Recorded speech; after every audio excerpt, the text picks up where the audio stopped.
Hi you guys, Candace here and welcome to my channel. Now today I am joined by two of my green babies. These are both Monstera Deliciosas. They're in two different potting mediums. So I have a Propogation that is growing in water. It's water based. And then I have Big Monty here that is in a deep, large pot. Now you may have seen this plant in magazine publications, in designs, in other people's homes, all across the web, and you're wondering, why is this plant so popular? What makes it so popular? Keep watching and I'm going to spill the tea on why this plant is a must-have in your plant collection.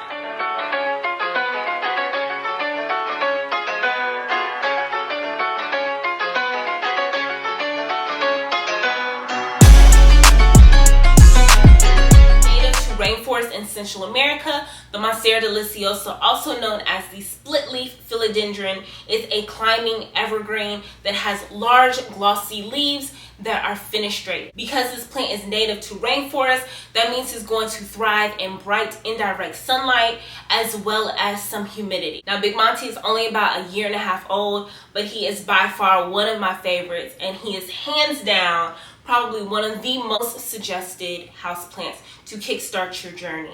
Now, I might not recommend him to be your first plant for your collection. Get a little practice under your belt, but definitely consider adding him to your collection, especially since he is more readily available. Now, when I first got into houseplants, Monstera Deliciosas were very hard to come by. If you could find them, they were close to $100 for about a 4 or 6 inch pot. Now you can find them at your local hardware, even gardening centers at more affordable price. So when you see one, definitely pick one up and bring it home. You'll be so happy that you did. This is such an easygoing plant. It's easy to grow, easy to maintain, and it's going to love something to climb on, whether it's a trellis, a moss pole, a stick, something that it can attach to because it's used to growing on the floor in rainforest and it's attaching to other trees. The Monstera Deliciosa is going to thrive in bright indirect light. However, it can handle lower levels of light. Now, you put it in a dark corner, it's not going to thrive. It's going to look a little straggly. Big Monty sits in front of a northwest facing window. So it's a low light window.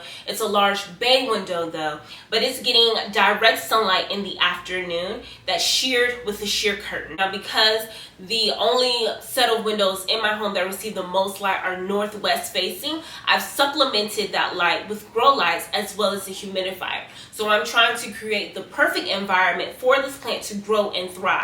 I don't want it just to grow, I want it to thrive. I want it to be big, I want it to look like a jungle. That's my intention. If that's not your intention, that's fine. Just keep in mind that the more light and the more humidity that you toss at it, the better and bigger it's going to grow.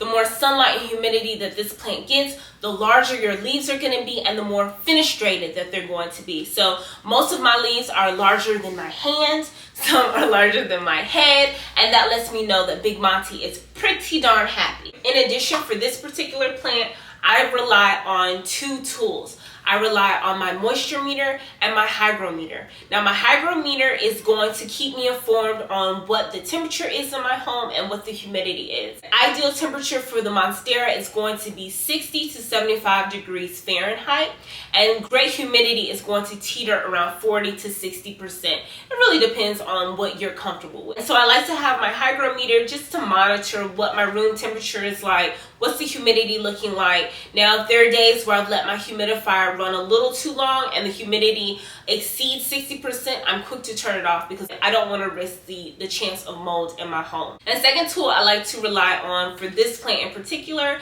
is my moisture meter. Now I'm heavy-handed with the water, okay? And I run the risk of drowning my plants because it's happened on more than one occasion. So I like to keep a moisture meter handy. I have learned that it is better to be a little lighter with the water because my plant can bounce back than me drowning the plant. Once you've had your plant for a while, you get the hang of how often you need to water. I only water Big Monty every week and a half, 2 weeks, right? But when you're bringing a plant home, I can't tell you that you only need to water it 1.5, 2 weeks, because you might have a plant in a smaller pot. You might have your plant in a more shallow pot. So it all depends on the circumstances of your pot, your sunlight, your humidity, things of that nature, right? Which is why I rely on my moisture meter. And for this plant in particular, I like it to be moist. I like it to be closer to dry than wet. On my moisture meter, I like to keep my Monstera between 3 and 5. That's a little bit on the dry side, it's a little bit on the wet side. And I have found that with this plant in particular, that is perfect. Now, when I teeter and I water a little too much, I notice that I have more yellow leaves and that some of my stems have become mushy. Mushy stems are not good. We're close to root rot. So once again, it'll take some time to get the hang of it, but I definitely recommend these moisture meters. I will link the ones that I've purchased, and I've purchased quite a handful, but I will link the ones that I purchased down below, as well as the hygrometer. Now, it's not for everybody. You may not need it, but for me, and because I'm just tired of killing plants, y'all. I'm just tired of killing plants. I just want to do better. I want to do better. I want to get to learn these plants. I want to know how to take care of them, especially in our new home. Our new home is drastically different than our last home, and the conditions have changed. So I can't treat my plants that I brought from the old house, I can't treat them the same here because I have different conditions. The direction the windows are facing are different. The humidity level is different. Retaining the humidity is different. I have vaulted ceilings in this house, which means I have the hardest time containing my humidity in one area. My humidity just floats all over the place. I have relied on tools like that to kind of make it easy for me to understand how best to take care of this particular plant. There's no one way to take care of a plant that goes all across the board. It's really depending on your environment, the pot that you have it in, the conditions that you've provided it with. You know what I'm saying? So that was my spiel. When it comes to watering, you also want to make sure that this plant has drainage holes. It needs drainage holes. You do not want it to sit in water. You want that water to flow right on out. You want the roots to absorb the water while it can, and any excess water to flow right on out. In addition to light and humidity, the potting soil. So this plant is going to thrive better in a peat-based soil. You want to supplement your potting soil with some peat moss, and that's because you want it a little more airy. You don't want a thick potting soil because you're going to suffocate these roots. Once you water, you run the risk of drowning those roots, getting root rot. So you want something a little airy, and that peat moss is going to hold the moisture a little better too. I fertilize all of my plants with an organic fertilizer every watering. Now, it works for me. My organic fertilizer is not harsh and it's diluted with water, and I use that throughout the growing season. So starting in March till about November is when I start to see growth slowing down, and that's when I'll stop. But if your plant continues to put out new growth, I still use my fertilizer. That may not be the case for everyone. Your growing season may be a little smaller depending on the conditions that you've given your plant.